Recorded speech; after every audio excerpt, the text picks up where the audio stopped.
Can free stuff be too expensive still? Well, that's what we're going to find out today. Ooh.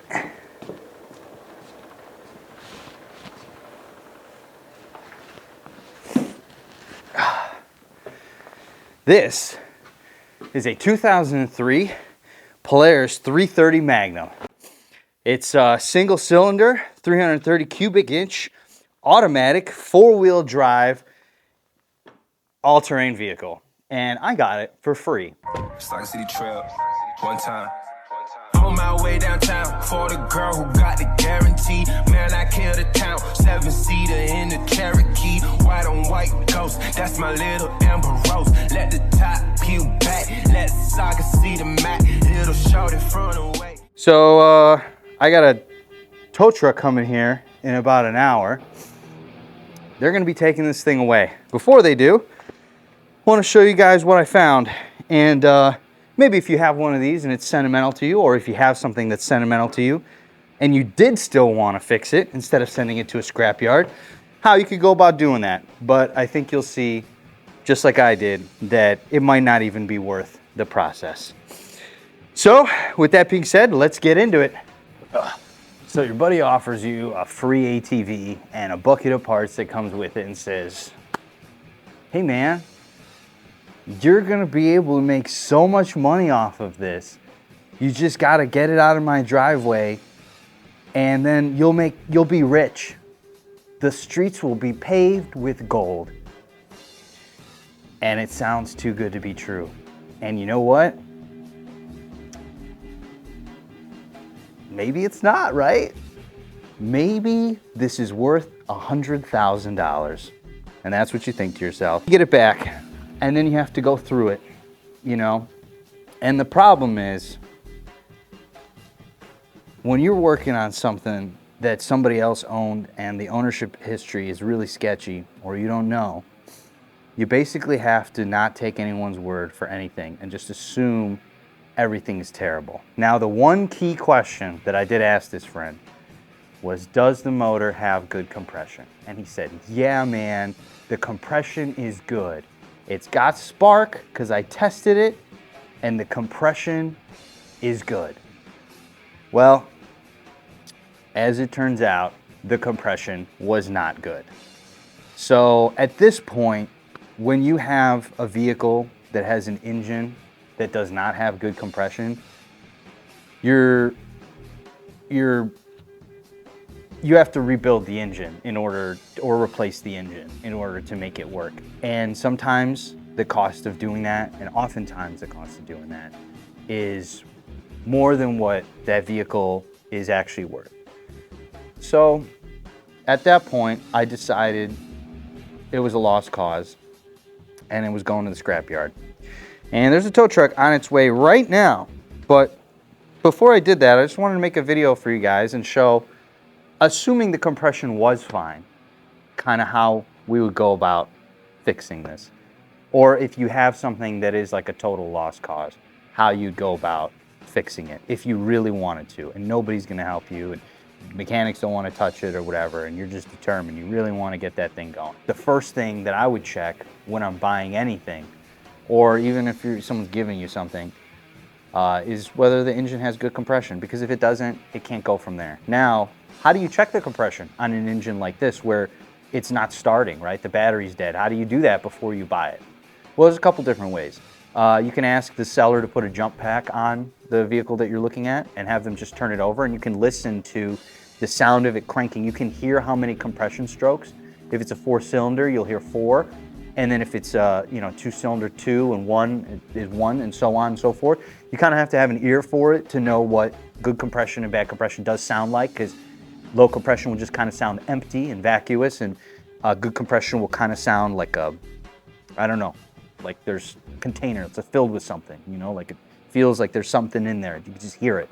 But if that's not good enough for you, which it probably isn't for most people, you're gonna have to pull the spark plug and put a compression tester on it, as you saw in that photo earlier. Now, in order to build up the compression to test it, you have to turn the engine over. Now, the problem with this is it's an automatic.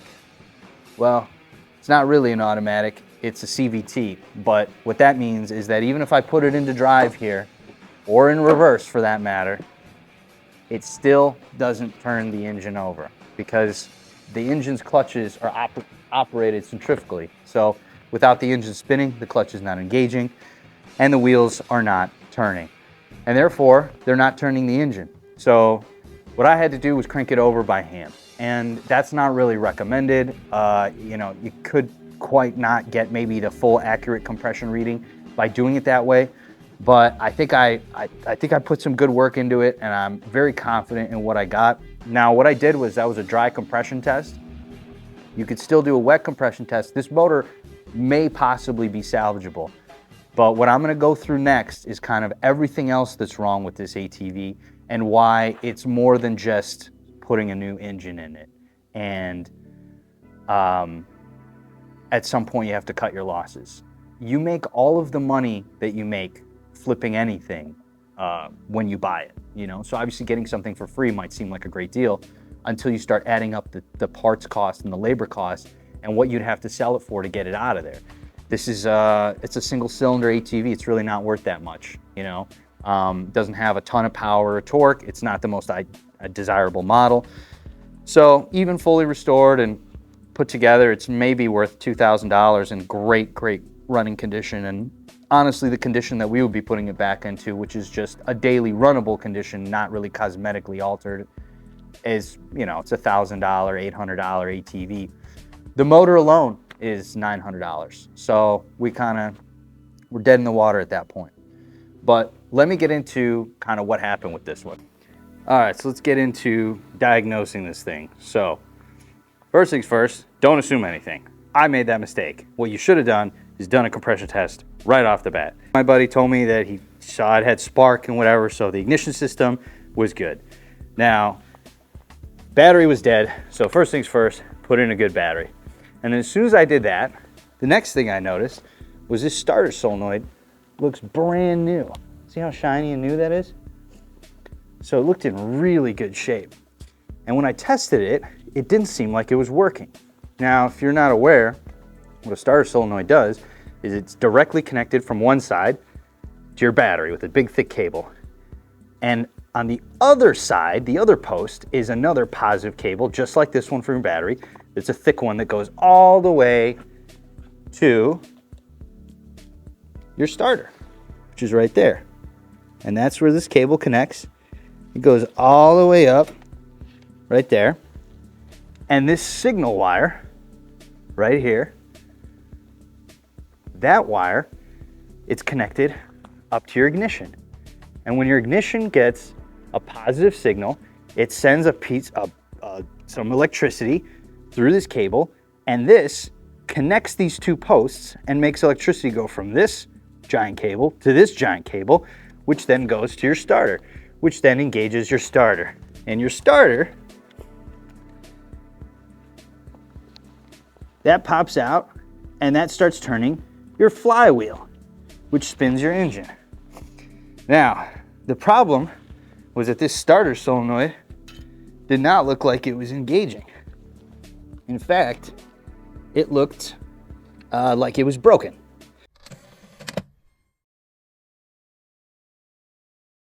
So I did the next thing, and I went down to the starter and I tested the starter. The way you could do that is you could just jump. You could put a positive to the positive, negative to the negative, and it'll jump your starter and force it to activate. It did not activate. So that meant that the starter was bad too.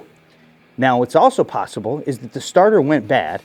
They replaced the starter solenoid, and then because the starter was still bad, it was stuck, it blew out the brand new starter solenoid, which is, I'm guessing, what happened. Because that starter looks old, that starter solenoid looks new. So just to even get going here, because at this point now I wanted to check compression, and I can't even do that because I can't turn the engine over. It's not, the starter's not working. To even get to that point, I have to buy a starter solenoid, buy a new starter, and now we're just at the point where the engine turns over. Obviously, I don't want to do that without checking compression. So the next challenge was checking the compression. Got to pull the spark plug out. And what did I find when I pulled the spark plug out? Well, lo and behold, I mean, supposedly this thing had good spark, but I don't know. You tell me what you think. Let's see if that'll focus. You tell me what you think if that plug had any spark ever going to it. Furthermore, that is the plug wire. Clip off the plug wire. Let me just zoom in there. Okay, so that's part of the plug wire that broke off. So I don't know. Did it ever have good spark? Maybe. At this point, you need a plug wire, you need a spark plug, you need a starter, you need a starter solenoid, and this battery truly isn't up to the job. It's kind of a temporary fix, so you're gonna need a new battery anyway. So right now, just lowballing it, trying to do some hunting, getting some new old stock or some good Amazon quality, because again, you know, you shop and get eBay or cheap parts, they might not work. There's a lot of stuff that they do on the electronic side of things that don't properly work with the OEM systems. They're like 1 ohm off here or like half a volt off here, and it's just enough that it just fucking doesn't work sometimes. So you're almost always better off just getting the OEM parts. But I mean, assuming you do some hunting and you get some good quality aftermarket replicas, okay, you're still in it for the cost of all that, which is, you know, on the low end, $300, right? So now your free ATV costs you $300 plus your time and labor plus your gas, and you still haven't sold it. So let's just call it, you know, an even $400 that we'd be into this thing just trying to get it started and running. And then we would find out that the compression was bad and the whole motor was bad, which is another, basically you can get a rebuild kit for like $200, but I mean, it's the whole labor of just doing a whole engine. It's insanity for a vehicle that's worth maybe on, you know, $1,200, $1,500 in the top end. So basically what I did in order to test the compression, because as you'll see, this is the engine. This spins over just fine. Here's your drive assembly here. This turns with your wheels when your wheels are engaged, but it's not engaged right now because it's a CVT transmission. So there's no way to turn the engine over unless you physically put a wrench on here and you turn it over manually until you get to each compression stroke and you build up the compression. Well, I went ahead and did that, and it was 50 PSI. So fortunately, the whole thing's toast. You know, if this was sentimental to me, or if you had a vehicle like that was owned by someone in your family that you just really wanted to get it back up and running, this is savable. It's not like it's a total loss here if you wanted this specific ATV. It's just the problem is, in order to get this specific ATV, you basically need to rebuild the engine, put a new starter solenoid. It looks like these, I didn't even get into, but there's these, this vehicle doesn't have a fuse box. It's got these fuse end links that were cut out of this wiring harness and just spliced together. I don't know if you can see that. There's 2 different wires spliced together there.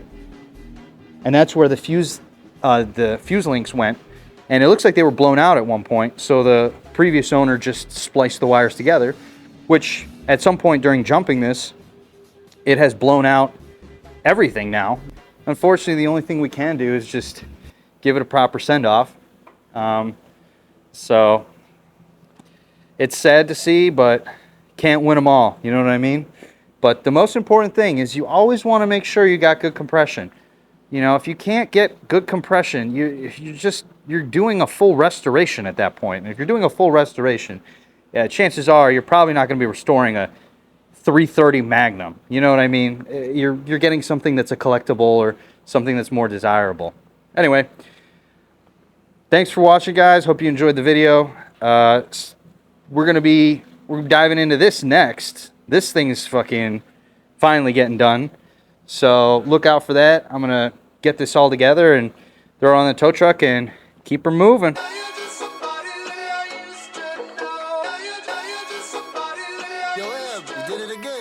Had to cut a couple niggas off, I can trust them. Automobile, yeah, 1-on-1, my shit custom. Yeah, brought some beams, I just popped one. I got rich nigga problems. Whoa, south of France, whoa. She with her friend, whoa. Make love to twins, whoa.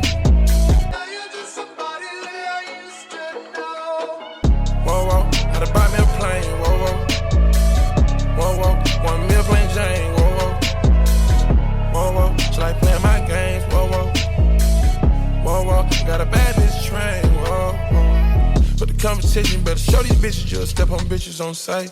Whoever gon' help it go, still find demons inside.